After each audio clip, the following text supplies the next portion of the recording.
You know, What's going on, man? I'm a little Frank Starfire. nice to meet you. And, I'm a simple guy, and I live my life by really simple means, you know what I mean? And, I live by simple mottos and credos and phrases and everything because it works for me, you know what I mean? Lately, I've adopted a new... Fantastic. Well, thank you, Zoom. Good afternoon, and thank you so much for joining me. Of course, I'm your boy Frank Starfire, and this is the Just to Be Frank podcast. And with me today is Brian S. Atwood, voiceover artist extraordinaire. Chances are, if you've listened to if you've ever been in a job, it seems like, and you've got some form of teaching video, he might be the voice telling you what to do. He's got a tremendous catalog and a vast array of voices that he does. I listened to your impersonation reel. Yeah. And because for me, voiceovers that's a magical aspect of acting. A good actor is a very great thing, but a good voiceover actor, I think, is something else, because you're taking something that doesn't really exist and bringing life to it. Yeah, that's a good way of putting it. I often will tell my clients or my students that voiceover acting is basically everything else that you would do in normal on-camera or on-stage acting, but you've got to project it all by way of your voice. Mm-hmm. And I tell people you can identify a voiceover by way of anytime that you hear a disembodied voice, as macabre as that might sound, anytime that you hear a disembodied voice, you don't actually see someone speaking, that's a voiceover. Mm-hmm. So it could be anything from, mind the gap in England, if you're getting off the tube. We all know that one. Yeah, or or if you're at the grocery store and it says, please scan your giant, card or something like that, or if you're at the gas station, you please scan next item. Right, exactly. Thank you for shopping at Giant. I'd say thank you for being at Giant. Right. Is it now? I ain't gonna lie. I wonder, when did you realize you had this gift? Is this something you started doing as a kid, just to mess around? Oh, yeah, absolutely. Yeah. In fact, when I first started doing voiceovers full time, I had this delusion that I would be hired multiple times a day, every day, just doing funny voices and impressions. Yeah. And I came to the realization that's not what the industry really is. In fact, I had a conversation with a fellow named Bob Bergen, who is kind of the go-to voice for Porky Pig these days. Okay. Warner Brothers.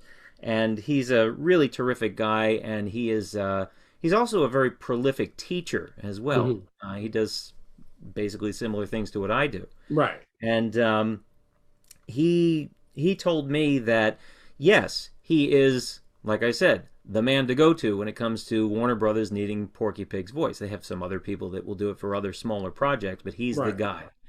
And yet,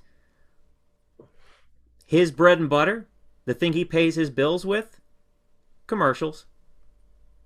Jingles. So he gets paid the big bucks, and he gets to go through that fancy gate and all that. But the reality is that, that's all stars and and glitter and all that. But the reality is that he's doing commercials just like the rest of the voiceover community. So, and it is a job, but it seems, I guess, speaking from a kid's perspective, when I'm watching cartoons, and I'm a grown ass man and I still watch cartoons. Yeah. When I am, yeah. So when I'm watching cartoons, the voice of the villain can still have that spine chilling timbre to it. The hero always sounds extra. He's got extra echo to extra reverb on his voice for some reason. Right. Always.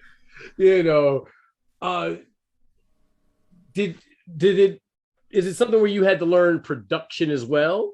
Or do you just go in, you say what you got to say, and let the people behind the boards work their thing?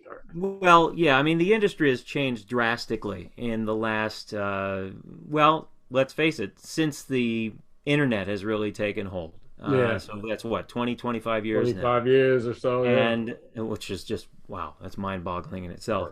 But the reality is that since that happened, voiceover actors, just like a lot of other people, are now able to work from home much more. And in fact, to the point where I'm hard pressed if you were to ask me when the last time I went to a full production studio was, because I get to do so much out of my home studio setup that I don't have to do that. There are some people who have been, you know, they're very high in the, you know, voice actors and union and all that, and they do big jobs, and they're constantly going, you know, to NBC, for example, to do their work, and they, during the pandemic, found themselves, oh boy, I don't even have a proper home setup. But actually, I should go back to your previous question, if you don't mind my indulging there. Of course. You asked me when it really struck me, and I actually failed to answer you there. It was when I was a kid. And, you know, it was the same thing with what you alluded to, which was watching cartoons. And the likes of Mel Blanc and Stan Freberg and you know, Dawes Butler and all those guys that were doing all those classic cartoons from way back, and, you know, doing all the funny voices and all that kind of stuff. And, you know, that kind of stuff really drew me in. And I think that happened around the same time that I realized, you know, I could actually carry a tune when I sang, and that I had an interest in instruments and all that sort of thing. So all of that kind of creative output, and I did some drawing back then, but I didn't turn out to be terribly good at that. But that creative flower really bloomed. Where'd you grow up at that time? Well, I guess if you wanted to go way back, I'm originally from Massachusetts, from the North Shore area of Boston, outside in, you know, the Jamaica Plain or Essex County and all that.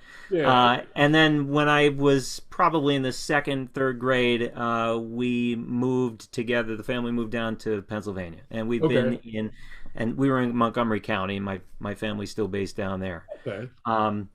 But we moved up here to Easton, my wife and I, well, I guess it was 20 years now. Wow. So we've been up here since about 2002, beginning of 2002. And it's been fun. It's been a very interesting journey for me and for her. She's the founding artistic director of the Lehigh Valley Youth Chorus. Oh, sweet.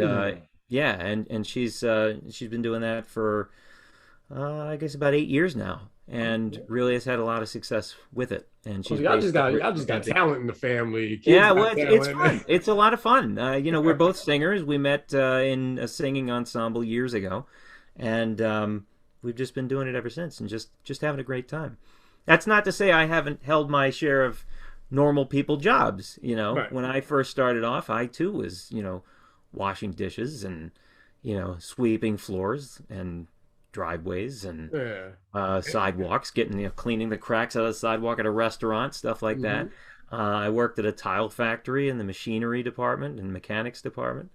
So I've seen it all, you know. And then I the one thing that I wanted to strive for was, oh God, please give me a desk job, you know.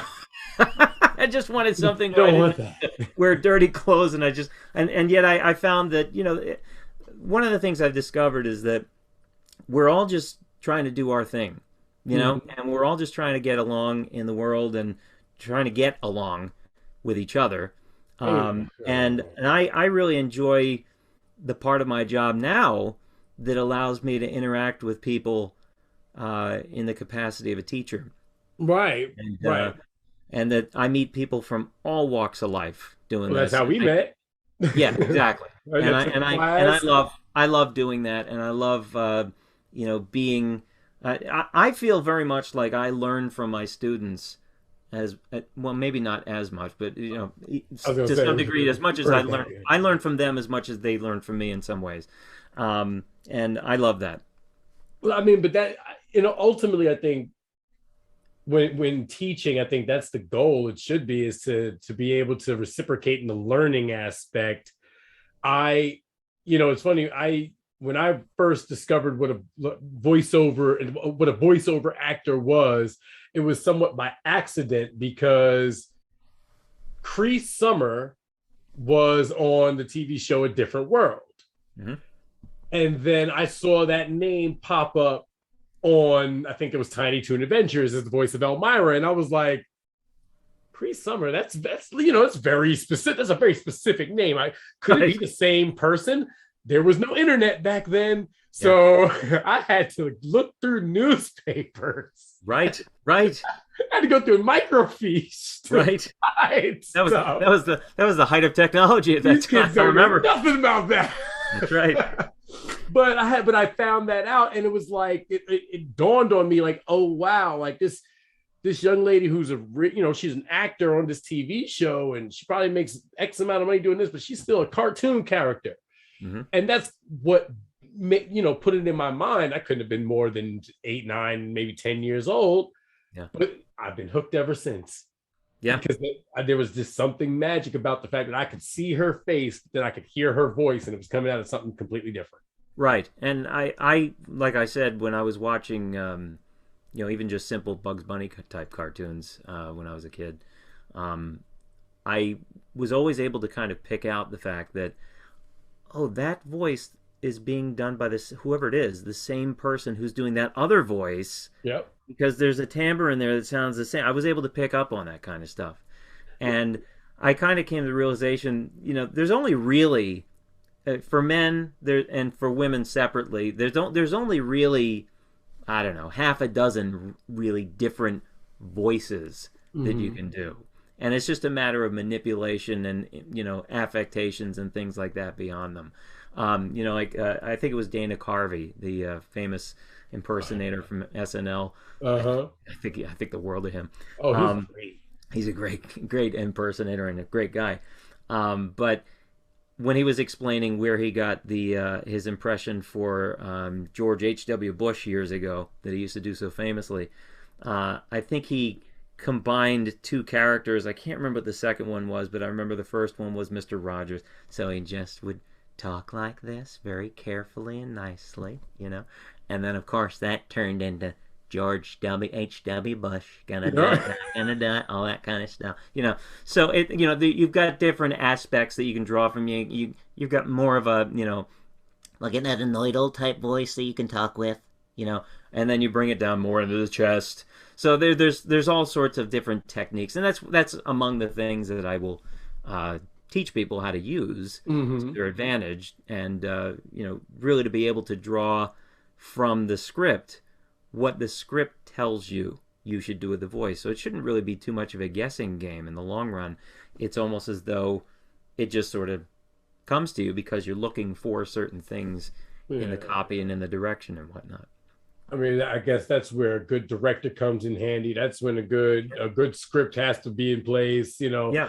Well, and especially in today's world where, like I said, we're doing so much of this work at home. We don't have the director or even the engineer working with us, one-on-one live as much anymore. Right. So there's a heavier reliance on us to be able to just denote it from the script itself. Right. To sort of just look at it and say, oh, okay, this calls that. So that's one of the reasons why I really, really drive home with my students the fact that we've got to cull the character from the copy. Because you're not always going to get direction. And in some cases, you get a script and it has zero direction on it whatsoever. Right. It just has the words you're going to say, and sometimes it doesn't even tell you anything much beyond that. So it's important to be able to find your character and know what to do with it. In that instance, I imagine you would record multiple different types, sounds, different textures of voice, and then kind of narrow it down. I guess that's what I would do. Actually, I don't. That's a perfectly logical approach, and I'm sure there are people who do that. For me, I tend to come to the realization that if they've approached it that way, and they don't want just a straight read voice, meaning just my normal speaking voice, but they want a character, if they haven't given me any indication as to what the character should sound like, or if at best they've given me a picture or a sketch of what the character should sound like, or what they look like rather. They're kind of leaving it up to me then to decide what it should sound like. And in order for me to, frankly, get to the point where I open my mouth and talk on the microphone, I feel like I really need to know my character. Yeah. So by the time I do that, I've done enough due diligence and research so that by the time I stand in front of that microphone, I know what I'm doing with it. Is it easier or harder to do it if you have direction? I guess I would imagine it's got to be easier with direction, but from that aspect of it, it could be sometimes simpler without it. I wouldn't say simpler or harder, but I would say that when you don't get direction, that for me, I don't look at that as a bad thing. I look at that as you've opened up the creative doors for me, Right. and I can do as I wish. Within the parameters, again, like I said, of what I'm saying and how I'm saying it. Mm-hmm. So, to that end, if I get direction, then I think that can help me focus with what they want. Like for example, not every voiceover is going to be a funny cartoon, right? So if I'm just doing a character for a commercial, and the client is there, and they either verbally tell me or they, in written form, tell me what they want from the character. Right. If they're there and they give me feedback, all the better, because I want to be able to, regardless of who the client is, give them what they want. Right. So I encourage that, that feedback, and I'm more than happy to give them as much as they need, for as long as they need. So, yeah. In the ultimate world here, what's your dream role? And I'm glad you just did That's a that. good question. Hold on, give me 1 second. It just made me realize I have coffee that I could be drinking. That's a good question. My dream role. Yeah, I honestly don't know, Frank. Because I feel like I've been very, very privileged to play any number of dream roles in my career. And I don't just mean in voiceovers either. I mean, okay, yes, I've been doing this line of work for, I guess we're pushing about 15 years now. Okay. But before that, I had a very prolific career in the world of classical music, of all things. Right. I saw you have you've done broadcasts. I'm looking at your website right now because that's what I do. Right. But I do see that you've done some videos, you've done some broadcast audio, and then you've got just different, like that. And that's why I said you've done a lot of the training videos for different things and all the type of deal. But what's the one character that you could sit there and be like, you know what, I want to do that voice, even if it's just a cartoon version of yourself? Yeah, no, I mean, I hate to sound so blasé, but I don't really have anything like that, because I've been very, very happy in knowing that with every character that I approach, usually it's a new one, and that the joy that I get out of creating a character, again, this is with character voices and impersonations and things like that. That's one thing, But again, the vast majority of what I do tends to be narrative work, straightforward commercial reads, that sort of thing. I love audio, as I'm sure you do, from what I've been able to tell. And I love using my voice to bring things to life. So anything from, something as simple as doing voicemail to, an audio book, which requires far more time and attention than voicemail, and everything in between. But again, I've had this really, not to bring it back up again, but, going back into my classical music days, because that was a pretty significant amount of my career. Right. And in fact, I haven't quite completely gotten away from it yet. After about 10 years or so of being away from it, I was completely unsolicited on my part. I was approached by the folks at Sonos to be the voice of, and I guess de facto program director of their classical music stations that they've come up with. So I was totally out of that world for the better part of a decade, and found that, you know, these people just felt like I was the perfect person to do it, which I'm very flattered to do, and I love doing. But, you know, I worked at the New York Philharmonic, I worked at the Philadelphia Orchestra, I worked at Sirius Satellite Radio as like the founding classical music person. I was on the air for 5 hours a day, every day, for 10 years. How fun was that? Classical music announcing. It was great. And I for me, the best part of it was that I didn't feel the obligation to do it the way that everybody else has done it, like on NPR, for example, or the past 90 years. You know, it wasn't that whole, you know, we just heard the music of Pyotr Ilyich Tchaikovsky, his Symphony Number 4. And, you know, I can't do it that way. No, that's boring. And that was one of the reasons why I was there, was because they saw how differently I approached it. And my attitude was always, these composers put their pants on one leg at a time, just like we did.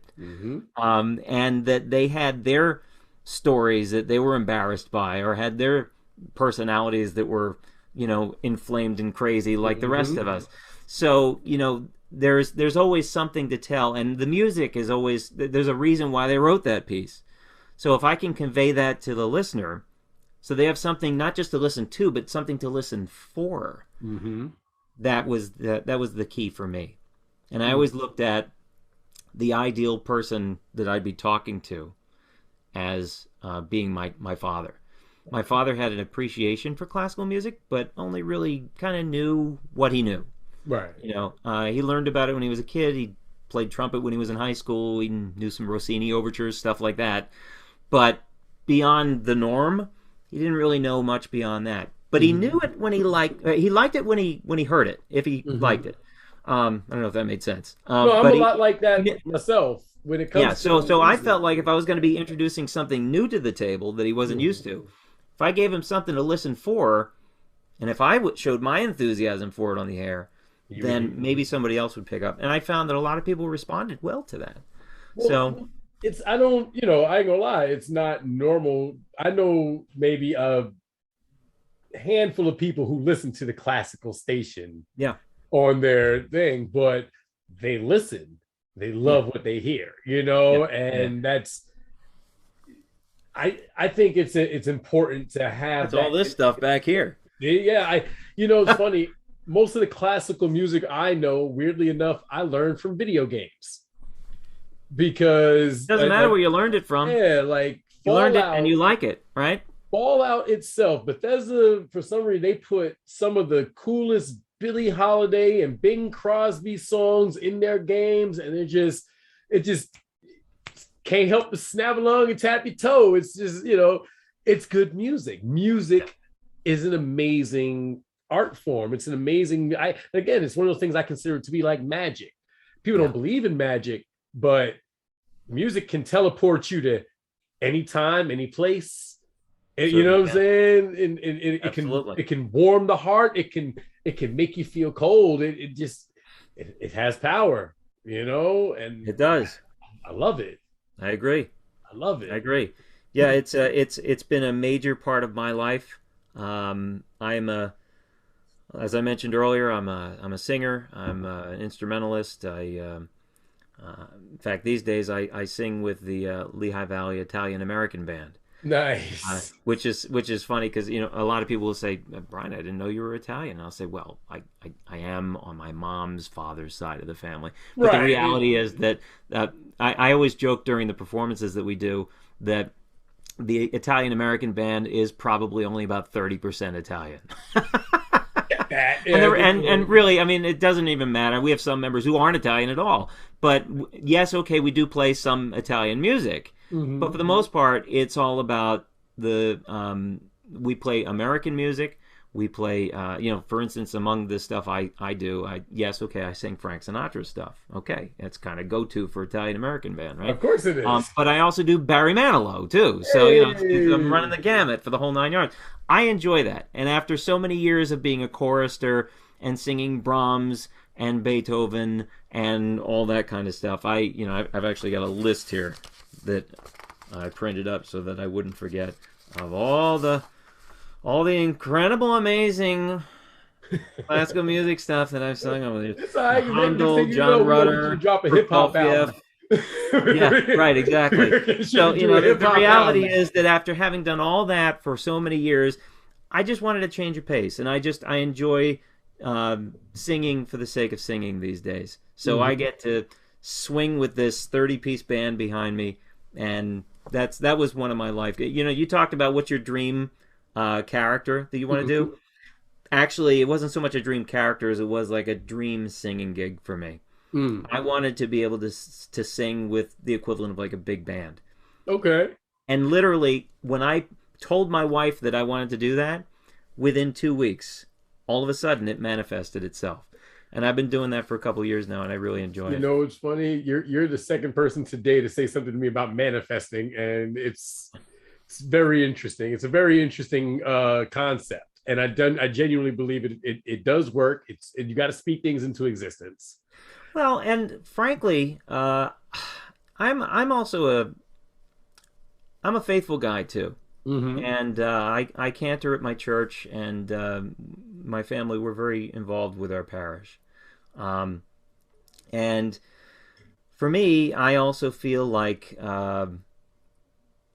that yes, when you speak it aloud, it helps it to happen in an organic way, but I also feel like that we're letting God know what we're interested in as well. And to verbalize that, it's not unlike prayer, Right. And if we're put here to fulfill the role that we were put here to play, then why not speak that aloud and make it known that that's what we desire. There's a book that I read before I started my voiceover business, and it's always kind of stuck with me. It was by a fellow named Robinson. I can't recall his first name, but English fella. It's called The Element, and I saw him being interviewed on television just by chance one morning, and he was talking about how so many people go through life and they have, let's say, a career or a job that they don't like, and they never intended to do, and they feel like they're just kind of going through, earning a check, and they can't wait to not do it anymore. And he was of the mindset, as I am, that why would you want to waste some of the best years of your life doing something that you hate? And I understand that circumstances will sometimes force us into that. I've been there myself. But the reality is that there's literally nothing stopping you from doing what you dream that you can do. There really isn't anything stopping it other than yourself. Right. So when I decided to, take this great leap of faith, and of course, after discussing it with the boss, I was going to say, my wife. How dare you? Yeah, exactly. We had many a conversation about this because I was working at a place that, I had a salary, I had benefits, I had the whole 9 yards going for me. But I also wasn't home.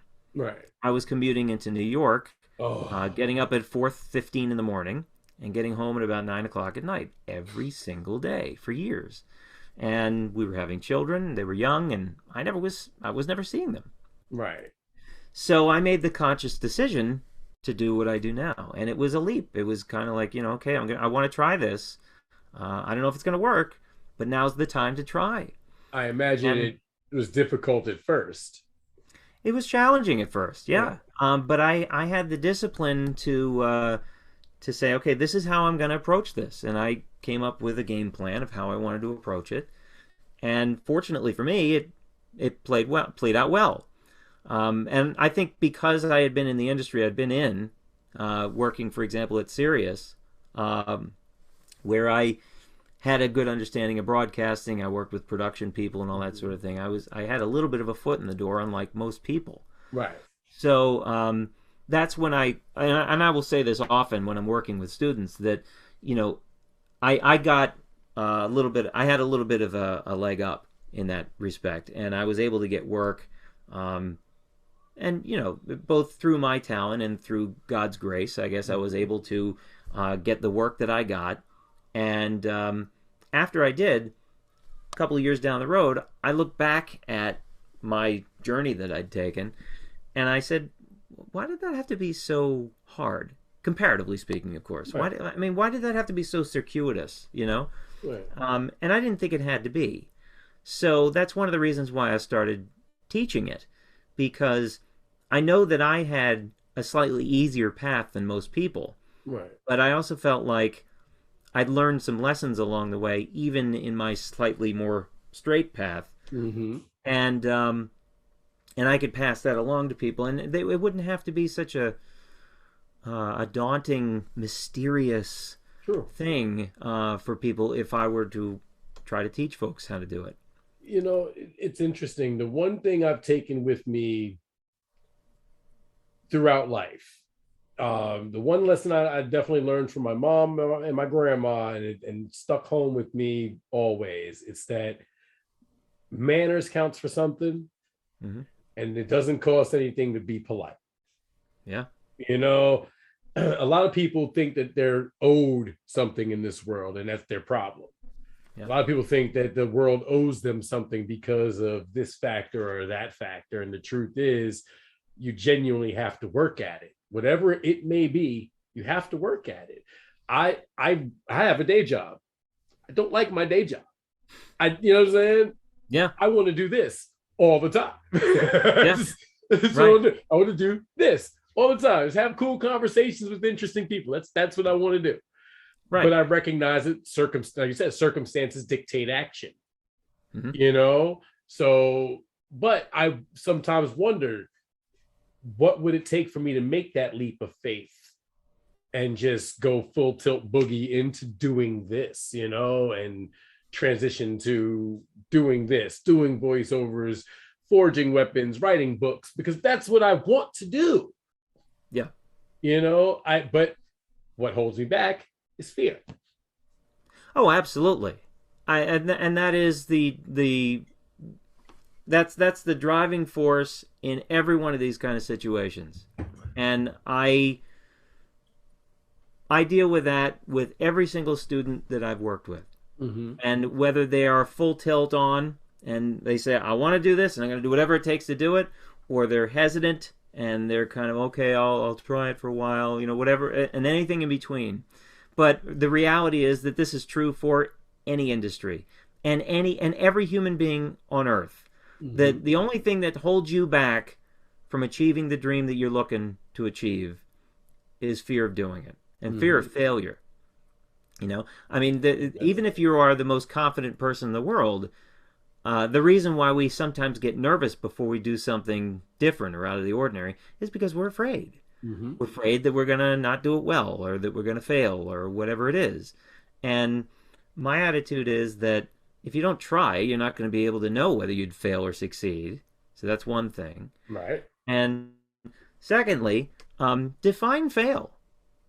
There's the classic story of, the two that come to mind is Harry Truman and Abraham Lincoln. Mm-hmm. Both of them were, maybe not so much Lincoln, but Harry Truman. Let's look at him. He had multiple different jobs that he had. Mm-hmm. Tried opening a haberdasher shop, if I'm not mistaken. That kind of went kaplunk. Okay. And he pretty much everything just kind of went kaplooey whenever he tried something, until next thing you know, through a series of circumstances, obviously, he's president of the United States. And in retrospect, a pretty darn good one, too, at that. And managed to live his life out well into his 80s, if I'm not mistaken, and was very revered and respected for who he was. And he was just a straight shooter kind of guy, And I have a lot of respect for that. People who at least try and don't let the fear get in the way. Mm-hmm. If I had let fear get in the way, I probably wouldn't have gotten anywhere near the kind of work over the years, for instance, that I've gotten. I've been pretty fortunate that, if I'm not mistaken, I think every job interview I ever went on, I walked out of there with an offer. Nice. And it was nice to, yeah, but it was nice to be able to walk out of there saying, let me think about it, I'll get back to you. And my attitude always was, whenever I went into a job interview, and I do this now with auditions, frankly, for voiceover work, just to bring it back and make it relevant. My attitude is that I'm giving you the best of what I've got, whether it's an audition or an interview or just me in general. So if it works for you, great. And if you feel that that's a good connection, and you want to offer something to me, terrific. And then I also feel like at that point, then it comes back to me, and I can say, do I want to do that or not? It's nowadays. Is there any added baggage to doing what you do as far as parlor tricks? And by that, I mean politics. Do you feel like, do you have to acquiesce to specific demands from one company or something of that nature? Do you even play the political game? You know, do you allow that to interfere with your work at all? No. Should it? Does it? I don't know. No, I don't feel it should, but I don't. And it's probably a conscious decision on my part, because my parents raised me that there's two subjects you don't bring up. Religion, you know they are. Politics. Yeah, and yet I've already brought up religion, so there you go. But the reality is that when I teach, I know I'm teaching people from all walks of life and all religions and all political affiliations. So if I'm running a business here, that has no place in it, right? So, but as far as like the work that I audition for or that I get, no, it doesn't factor in there either. One thing I have noticed, though, is that in the last 10 years or so, that there used to be a prevailing attitude in voiceover work that it didn't matter who you were, what you look like, what you sound like, and all that sort of thing. That they were actually not what they sound like. It is what you sound like. Well, that was what they were looking for, was what you sounded like. Right. But there seems to be, on the part of a lot of people who are looking for voices these days, that they're more interested now in what you look like or who you are in real life. Which I think is interesting because, for instance, if they say they want you to be of, I don't know, X political affiliation, what does that have to do with, in my opinion? What does that have to do with what I sound like? My attitude is, if I'm willing to do it, whether I'm of that political affiliation or not, it's irrelevant. I mean, it's a voice job, and is it a good job? Am I going to enjoy it like anything else? And are you going to pay me? Because somehow, your political affiliation affects your voice. Right. You know that? Yeah. I actually knew a fella. I knew a fella in New York City who since passed away. God rest his soul. And he was a great guy, and he was a top level voice actor. And one of the political parties in the city used to hire him all the time to do their voice work for commercials, radio, TV, all that. And he did it for years. I think 30 something like years he was doing it for them. Well, a couple of years before he passed away, he confided in me. He said, "Brian, I don't actually vote that way." He said, "I'm actually of the other party." Yeah, right? But he says, it doesn't matter to me because it's a paycheck and I enjoy the work, and they're very nice to me and they like my voice. Right. But isn't that what it should be about? That's what it should be about. What I've noticed lately is that we spend, and something you said earlier too, is that we spend a lot more time talking at one another as opposed to speaking with each other. Yeah. And I think that has lessened the amount of actual discourse that we actually have.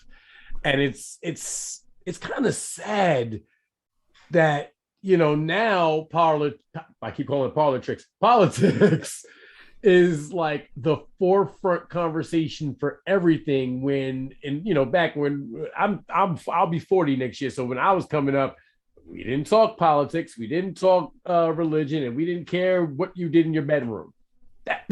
those are the Right. rules. And I don't know when that changed, but apparently I think social media really has kind of brought about that change. But I don't know if, and I go back and forth. Is social media a good or a bad thing? Yeah. But the truth is, I think that that's the wrong question, because I think people in general are both good and bad. You know what I'm saying? And since they use that tool, like any tool, if you use it right, the hammer gonna hammer the nail. But if you use it wrong, you're gonna smash your hand. Mm-hmm. You know? So Agree. you know, that's how I don't know.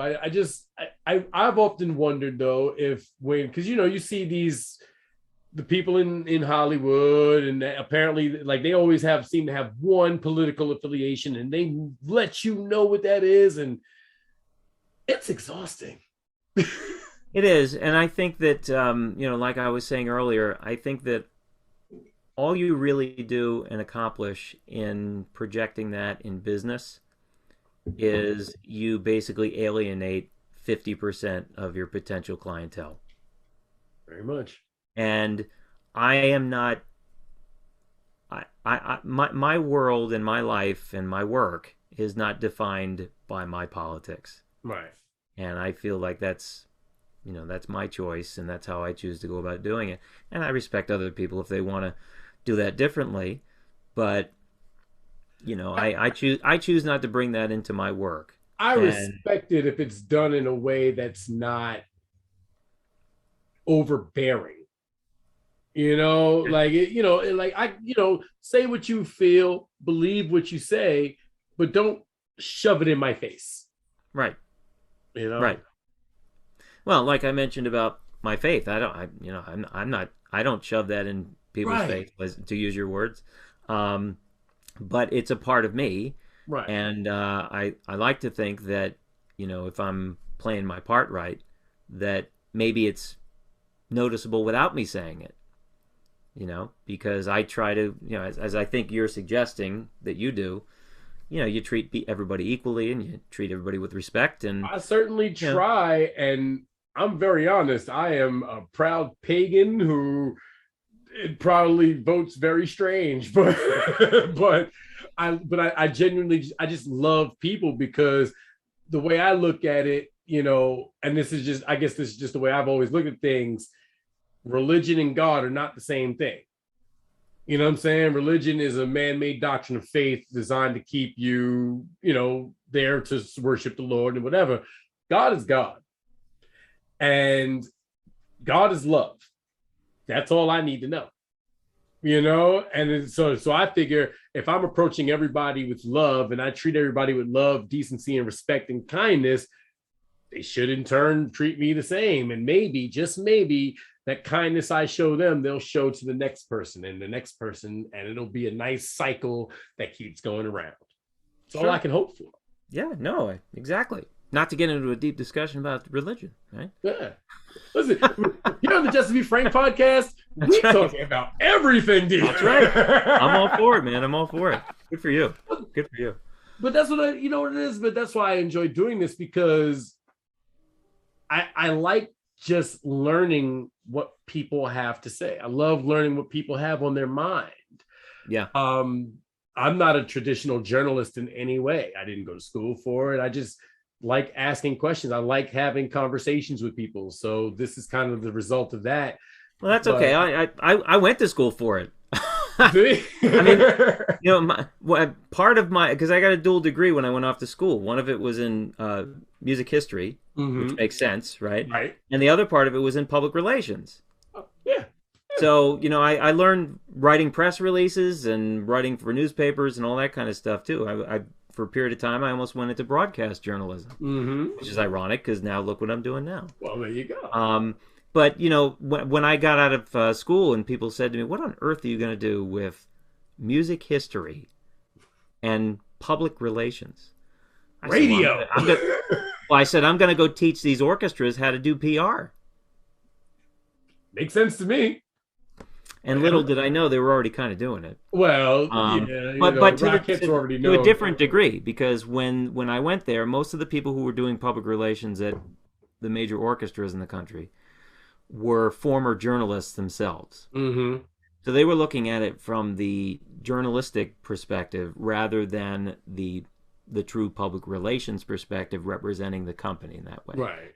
And thinking more in advance and that sort of thing. Like, for example, I'll give you an example. When I worked at the New York Philharmonic, one of the things I was hounding them about, as you know, one of the more junior members of the department at the time, and I think hounding is probably the correct word to use. I said to them, I said, you know, we really should come up with like a PR plan for emergencies and major events. Mm-hmm. Oh no, we've been doing this a long time. We know what we're doing. Okay, all right. Okay. I kept after them. You know, we really should have a written out plan, so that if some emergency happens, and plan for those given emergencies that we can think of, so that we know what to do. So we're not running around like chickens with our head cut off, right? Well, lo and behold, within about 6 months of my bothering them about it, one of the, well, I guess he was an internationally renowned conductor, was visiting us as a guest conductor. Mm-hmm. And he was up in age. He'd been the music director of about 3 or 4 different orchestras across the country here, and a few internationally too. And he'd since retired from those positions and was just sort of making the rounds every season. Right. Well, when he was practicing with us, we were very excited to have him. And the night before his first performance with us on a Thursday night, he dropped dead. Oh, no. Yeah. And because of his reputation and his name, the world's press convened upon us. And there was no plan in place. So we were running around like a bunch of chickens with our head cut off, right? And the funny part was, I had thought about all of this, but of course I wasn't in charge, so I wasn't able to make the decisions. But when everyone else was panicking, I was hearing words like panic. I was hearing words like, what was the big one? We've got a, there was a term everyone was using that week.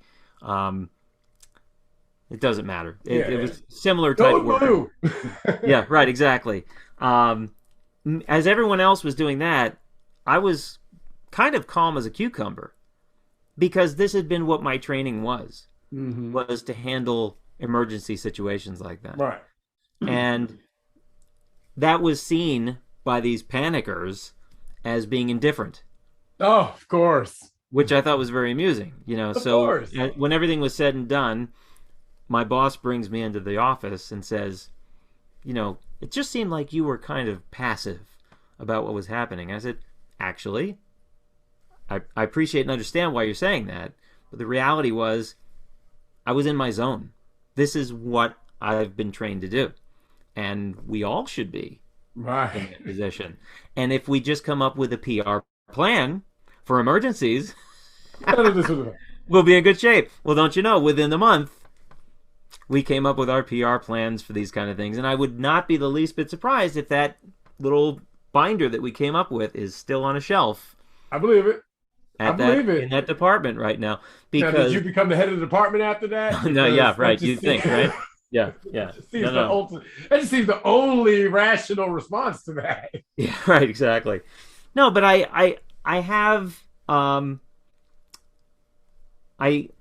I tend to be an outside the box thinker. Mm-hmm.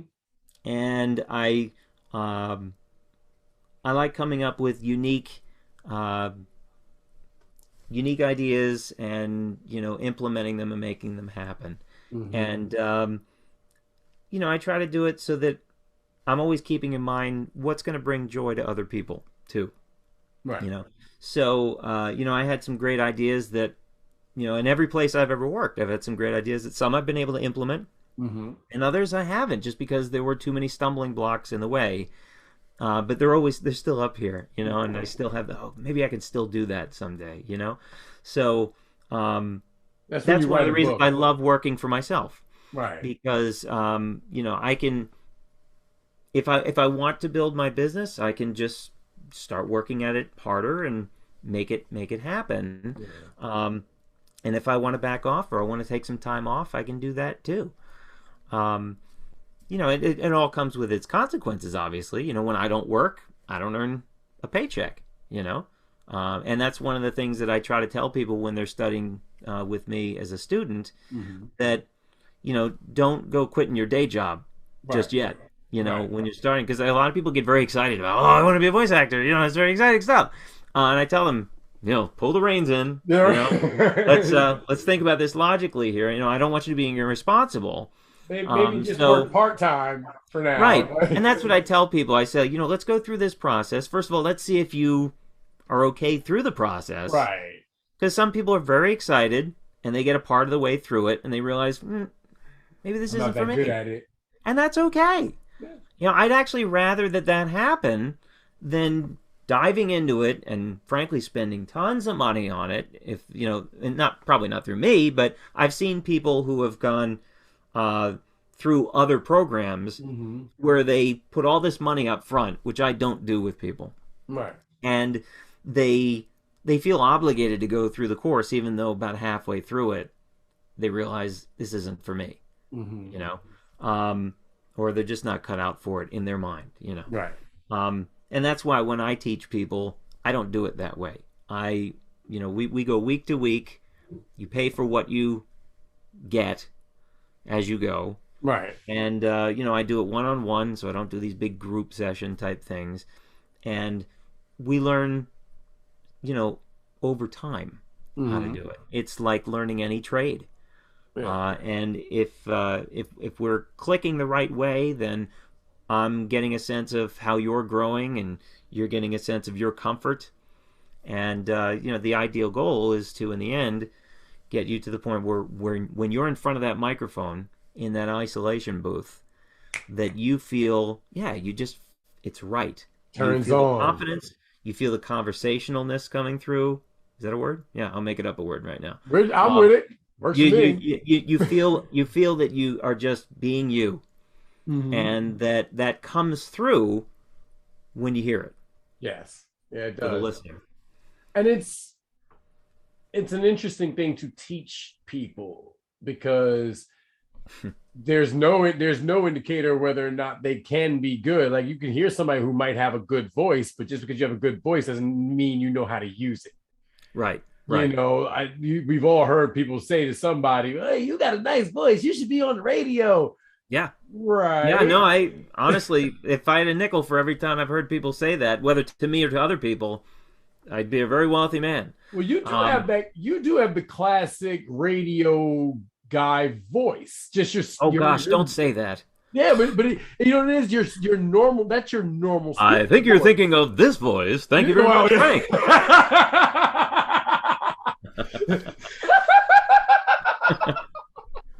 We're going to pause for a commercial now. We'll be right back after this. We'll be right back after these important messages. That's you right. know, like, but I grew up watching cartoons and TV, and I can mimic that shit. Now, can I go in there and actually do a complete voiceover for a whole character? Probably if I wrote the character, but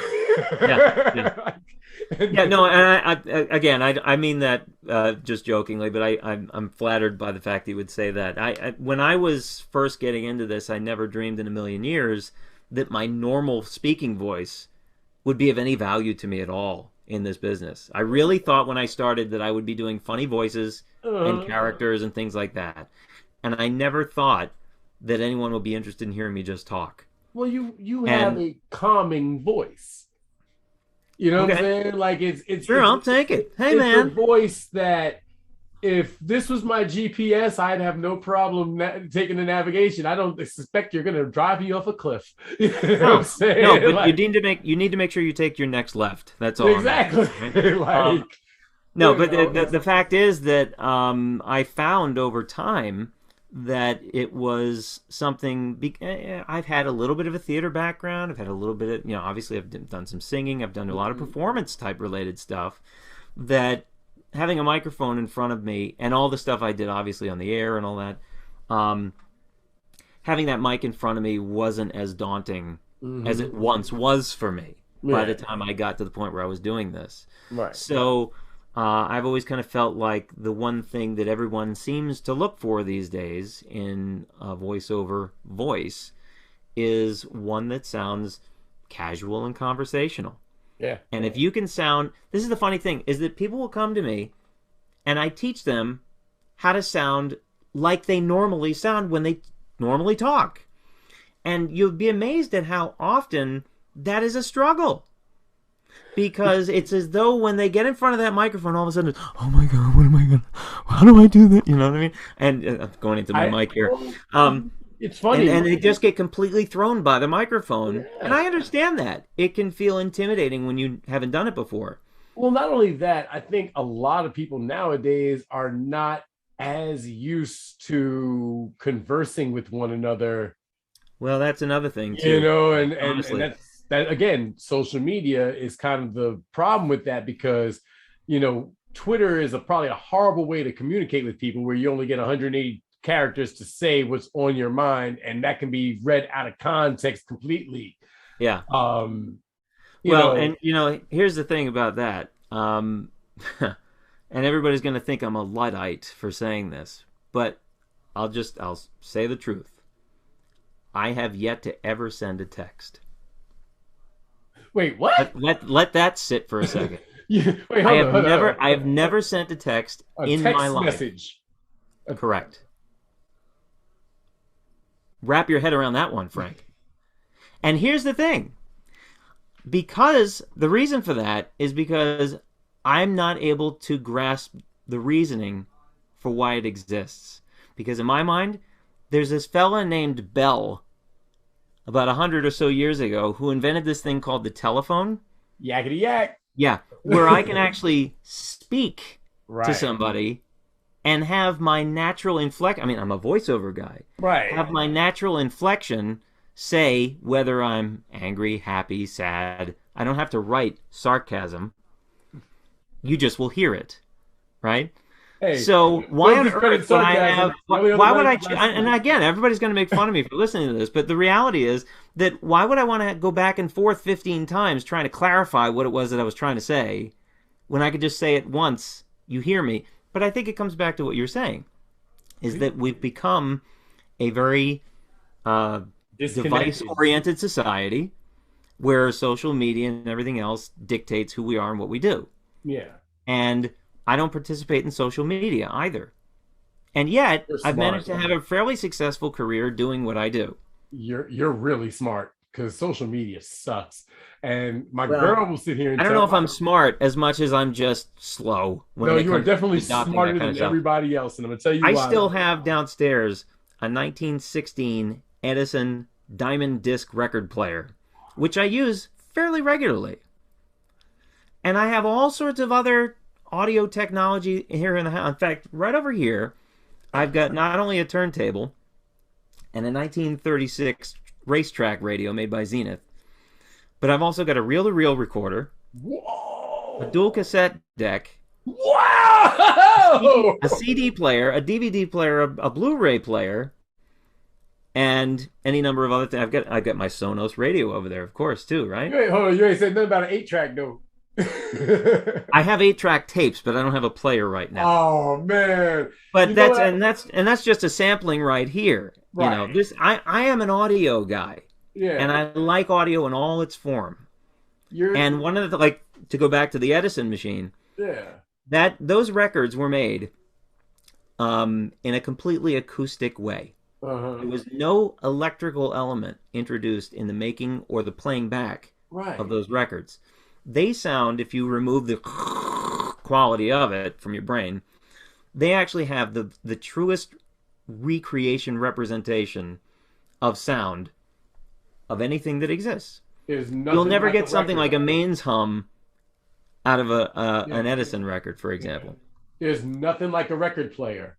That sound, that sound, once you get past it, that sonic. I mean, just to carry that one step further, my equipment that I use in the booth, I've got a tube microphone and I've got a tube preamp, vacuum tubes. Oh man. Now, and I do that because that's my personal preference. I love the sound, the warmth that it puts out. Yeah. Now, right now, I'm using a USB microphone. Okay. Well, because this is just, I'm just using this for our chat here today. But when I'm in the studio, I'm using that equipment. Are you a synesthete? A synesthete is defined as somebody who sees sound as color and shapes. Oh, right. Yes, I hadn't heard that in some time. In fact, it's funny that you say that. Forgive me for feeling ignorant there for a second. You don't text. There's a pianist that I know. Her name is Hélène Grimaud. She's an incredibly gifted pianist and a beautiful woman to boot. That she as a side thing, she raises wolves. An amazing person, just an amazing person. That's a human I want to meet. But she is a synesthete too. She is a pianist and she sees color, or hears color rather. And I didn't know what that was until my brother told me he was one, and he explained it to me. He's like, "Yo, anytime because he's a audio engineer, so he's like, anytime he hears sound, he can see it. Yeah, and he can see the shape and color. Yeah, no, I'm not that gifted. Oh man, I think. But I do know when I hear certain qualities, I know what I hear, and I after all these years of working with audio, I've just learned to kind of pick up things, and I can both see them visually. I know what I'm looking at when I see the waveforms and things like that, and I also, I know what I want to hear, and if I am hearing it, great. If I'm not, I pick up on it. So, I've learned over time, and when I was at Sirius, obviously I had to do some degree of editing there as well. So it just was a natural kind of consequence when I got started doing this. So, one of the things I always say is, my career, I've been very lucky in a lot of ways. I also feel like I've been very blessed in a lot of ways too. But I also feel like I've gone out of my way to strive for the things that I've done. I didn't just sit back and let it happen. I went out to try to get them. Right, so, right. But everything that I've done has been, you could make the argument that it's been a logical step to the next thing. And what is my next step? I don't know. But I like what I'm doing now. And I never would have dreamed, if you told me when I first started doing this that I would be doing as much coaching and teaching as I am right now, I wouldn't have believed you. Because I really thought, like I said, I'd be doing, impressions of all sorts of people and doing funny voices. Yeah. And it never would have dawned on me at that time that I'd be showing other people with the degree that I have, to the degree I have been, how to do this. And I get such a great amount of joy in seeing that light bulb go off in people's heads.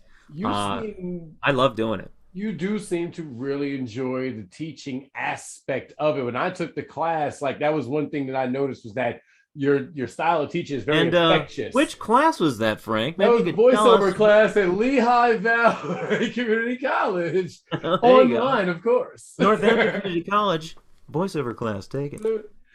We'll put the link. We'll make sure we put that link in the description because right there you go. If you got fledgling voiceover actors out there want to get some real training, come on up here to Pennsylvania and learn something now. Well, the nice thing is that, the one thing, I'm not a complete Luddite. Obviously, I'm using Zoom to begin with. Right. So I do, to some degree, teach people by way of Zoom. And I have a couple of students who are out of state, and that's the only option they've got. Okay. And I don't necessarily promote myself in that capacity. I do prefer to do it because acting, I think, is a very personal thing to learn. Yeah, man. And I really do feel like it's critical to do it in person. And plus, getting that time in the booth and in front of that mic is absolutely necessary. And especially if you're going to get to the point where you're going to build up to present yourself out in the world, to do it by way of your demo or what have you. I would much rather that your demo sound, first of all, like you as much as it can sound like you, and that it is the best presentation of that version of you as possible. And you're only going to get that with time, hours click by in front of that mic in that space. That's right. So That's right. And I mean, it's like anything. The more hours you put in, the better you become at it. Practice makes perfect until you make perfect practice. Right, And you get exactly. Carnegie Hall and all that jazz, you know Yeah. what I'm saying? Old Yeah. school. Which I've had the pleasure doing, by the way. Yes, Huh? I've sung at Carnegie Hall a couple You of times. see, look at Yeah, this. yeah, yeah. And how'd you get there? Practice, young That's man. yeah, right. It's practice, practice, practice, Practice, right, young right, fellas, right. young Yeah, ladies. yeah, I mean, and you know, I have no illusions to it. Like for me, it's something I want to do mostly for fun because I just enjoy talking. And if I could bring some, you know, new aspect to characters, new or old, that'd be fun for me, I think. yeah, yeah. That's always been because I always looked at it in that way. Like I could be somebody that my kids can listen to, you know, on their Saturday while they eat their cereal. Right, That's right. that to me was like something I could aspire to when I was a kid. And now as an adult, I see how not simple it is, but how, you know, literally how simple it is to simply take a class and learn how to do it. Because when you're a kid, you know, and you know, not for nothing, especially where I come from, that's not something you normally can see. You have to kind of put yourself into a different perspective and perception to be able to come to an idea like this. Right. I mean, let's face it. The reality is that, you know, when you ask a little kid, what do you want to do for a living? They're probably going to answer like I did when I was little. I want to be a garbage man. Much more quickly than they're going to say, I want to be a voiceover guy. Most young people and most the average person, you know, I hate to throw her under the bus. God bless my mom. I love her to death. I really do. She's a doll. But she still has a little bit of difficulty understanding what it is I do for a living. You know, when she watches the TV, I still think there's a little part of her that thinks there's a little man that lives inside the television set and talks. And that's not, I mean, I'm not saying she's, you know, deficient in any way. I'm just saying. There's a Luddite. I think that she represents, yeah, I think she represents to some degree the average person when we're all sitting, and I do this to a degree too. When we're all sitting there just watching TV, we're not thinking in the way that an actor or a voice actor thinks when we're watching. We're just idly, passively watching the set, and we see the commercials come and go, and we don't really think much about it. You know, we might like the commercial, we might like the product, whatever, or the service, whatever it is. But the reality is, you're not supposed to, when you're watching a commercial, pick up on, oh, I like that guy's voice. You're not supposed to pick up on that. Right. It's just supposed to like blend. You're just supposed to hear it, and it's supposed to work. And it's supposed to feel and sound natural. Right, right. So if you've got somebody who is sticking out, believe it or not, it's actually not working in that capacity. In the world of commercials, if you're standing out, think about this. As a voice actor, if you have a super unique voice and you're playing up that uniqueness and making yourself sound, I want to be different from everyone else. Okay. If they hear you in a commercial, and let's say you're doing it for Wendy's, just to pick a place, all right? 6 months from now, if you get a McDonald's commercial, they're going to say, wait, that's that guy that was doing the Wendy's commercial. So, you know, I sometimes find that people that have those distinct voices, they tend to stick in certain areas. Yeah. Like the guy that does the call 1-800-555-3333. That's 1-800-555-3333. You know, he does, that's what he does. Yeah. And he does it very well, and he's the go-to guy for it. Yep. Right? And the guy that does a lot of the character type voices, it's, you know, that's his bread and butter. That's gold for him, you know. I always think about the micro machines, dude. I was just talking about him yesterday. Yeah, I remember the micro machines. The FedEx commercials too. Remember that? Yeah. And I was actually referencing that with a student just yesterday about the fact that there was a reason why it made sense to hire him to do FedEx commercials. Why, Frank? Why do you think that it was smart to pick him? Well, because he was used to delivering the information fast, and FedEx is all about delivering your package fast. It kind of correlates. Absolutely. And more importantly, too, something that not everybody thinks about is that because he can speak so fast, he can fit 2 minutes worth of talk into 1 minute commercial. Yep. So they don't have to cut anything, and they can actually put extra stuff in there by getting that guy to talk. So, and it was a novelty, and it stuck out, and you remembered it. Yeah, because I remember those commercials. They wanted me to buy. I wanted to buy Micro Machines after that because he was Right. exciting. Right. And we all wanted to be Michael Winslow too, making Oh all the special yeah. sound effects and Oh come on, Michael things Winslow. like He's that. still amazing. He is. Still amazing. He is. He is. He's still. I watched Spaceballs just the other day, and There you go. and my girl's never seen it, so she's like, "Wait, he's doing that with his voice?" Yeah. Yeah. Yeah. Mhm. Yes, he is. It's amazing. That dude was amazing. Like I always, and there's certain things that voiceover actors.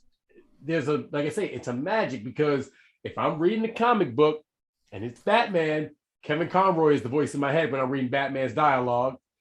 Mark Hamill's the Joker. Yeah. Tara Strong is Batgirl. Arlene Sorkin is Harley Quinn.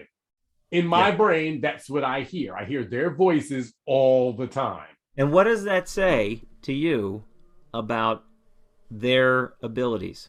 It means they're top notch because they're so memorable in those roles that I can't differentiate. I can't formulate their voices in my head without theirs. Right. And think about this. They're only doing that with their voice. Right. They're not doing that with an image on the screen. Not at all. You know, it's remarkable when you really think about it. You know, all of that you're seeing in the animation and whatnot. That's all coming through just through their voice. Yep. And that's an important element, and we shouldn't forget that. You know, It's kind of like, I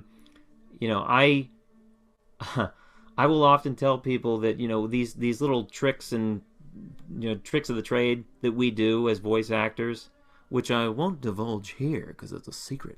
The reality is that you don't want the listener to pick up on those things that you do. You don't. You want them to be a natural part of the flow of how you speak, and that it will hopefully add to the realism and a degree of truth that you're trying to bring to your character. Because the character, while it happens every once in a while, should not be you. Right. And you'll have to forgive me, by the way. I mentioned that Kelly, my wife, is a singing teacher and all that. She's actually downstairs with a student. So if you happen to hear the tinkling of ivories, or you hear somebody singing, that's what's going on right now downstairs. Fine with background. We're a busy household with all the talking and singing. Not wrong. But the reality is that if you are picking up on those kinds of nuances or techniques that we bring, then maybe the actor isn't quite doing it right. Right. Because we shouldn't be noticing that stuff. All you should notice is the character.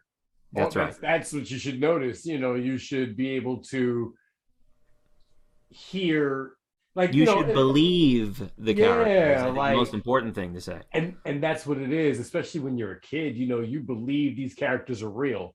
Yeah. Hopefully you break out of that as an adult, but for the most part, when you're a kid. But when you're a kid, you believe these characters are real. So you can't tell me Bugs Bunny is not real. Bugs Bunny is not real because nobody can take a shotgun blast in the face and survive. No, I don't believe that. I don't believe it. But it's amazing. Like, and it's funny. I was watching. I was reading something about Who Framed Roger Rabbit. Yeah. And I recognize it, and I saw that as a kid, but I'm thinking about it now. Even with the animation they were doing, and the voiceovers were phenomenal in that movie, but it was the little subject or the little note that every time this cartoon character touched something in the real world, it moved. Yeah. That was... Well, and the remarkable thing about that, too, is that, and we might otherwise take this for granted if we don't point it out, is that when that film was made, I think it was in 88, if I'm not mistaken. 88, 89, something like that, yeah. And I only know that because that's a great picture. I love it myself. But don't forget, that was traditional cell animation. they didn't have the CGI stuff at that time. No, they drew all that. It was all done traditionally, drawn by hand, which makes it all the more remarkable. You know, and if you want to go in that same vein, you can go back to, what was it, 1946, I want to say, with Anchors Away, Gene Kelly and Jerry Mouse. Right. They did a similar kind of thing, you know, where I think there was a jacket or something like that, and Jerry grabs the jacket, and of course they did that with wires and strings. It was practical effect type stuff. Yeah, of course. And that's how they shot Roger Rabbit, the same way. But yeah, it's a fascinating industry, and I'm really very proud to be a part of it, and just grateful that I'm able to make a living doing it, and you know, to be able to get paid to just talk is a pretty remarkable thing when you think about it. It's certainly something that I dreamed of being able to do, but I never really thought that it would happen. But you know, the stars just lined up, and I've been very blessed in that way. And let's not take away from the fact that you are indeed training the next generation, the next crop of voiceover actors. Sure. So you have a hand in guiding them in a way where they'll do it right. They'll approach it with the right attitude, with the right level of appreciation for the craft, the right level of respect for the craft, you know? Yeah, well, I hope so. I do hope so. I mean, the course and the system that I have come up with is partly what it is because of my own experience and, frankly, my disappointment, if you will, in my own training and the things that I had to learn just through experience, right? And from other aspects of my life and career. I've kind of pieced it all together so that it's very comprehensive, but it's not going to be one of these fly-by-night type approaches where, you know, you can learn it all in 3 short days or something like that. Oh, we've you all can't fallen learn for anything that in a long weekend, you know? I think we've all fallen for that ad on the back of the Village Voice. Yeah, and it's upsetting to me because I know that somebody is consciously doing that to lure someone in because they know that the industry is so kind of mysterious, as I mentioned earlier, in that way that people look at it and they go, well, I don't know any other way to do it, you know? And I like to think that I offer an alternative to that by, you know, it's just like learning any other trade where you're not going to learn the trade over a long weekend. You're going to learn it in working with a professional who does it over a period of time. Right. And hopefully they'll impart upon you not just through demonstration and experience, but through a series of sequential lessons, which is what I do. Each lesson builds upon its previous the previous lesson. I give homework assignments and things like that so that, you know, that rolling stone gathers no moss, and that hopefully, you know, as we go along, you build up more and more confidence, you build up more skill sets, so that eventually, when you're given a script at the end of the process, you'll know to be able to apply all of the little tools that we've put into your toolkit and say, okay, I've got a script. Now I got to do this, and this. And once I've done all that, then I get myself where I need to get by doing in my head, and I can walk in and hopefully first take, nail it, hang it out. I guess that's the goal. Is with that's the hope. acting. That's the hope. Because and I'm very big on first takes. Yeah. And a lot of people say, "Oh, how can you do that? You know, you're nervous and you haven't made your mistakes yet." And all. I believe very strongly that your first take is probably the truest representation and the freshest presentation of that script that we're going to get. So the closer we are to take 1, the better we'll be in the long run. Now, that's not to say that take 2 or 3 can't be better, but it will be the freshest presentation. It'll be the most honest. Yeah, exactly. Yeah. Exactly. Yeah. I noticed that when I was doing music, when I used to rap, and I always noticed that first take of, you know, spitting that 16 bars, it always came out, you know, whether it was a little messy at first, but it was the most truest representation of what you wanted to say. And then over, you know, as you redo it, you add your ad libs, you know, you mix it down and everything. And the message is still there, but that first take was just magic. Yeah, it is. It is. And to me, that's the goal, is to make that first take as true and as right as it can be. Listen, Frank, I got to wrap up.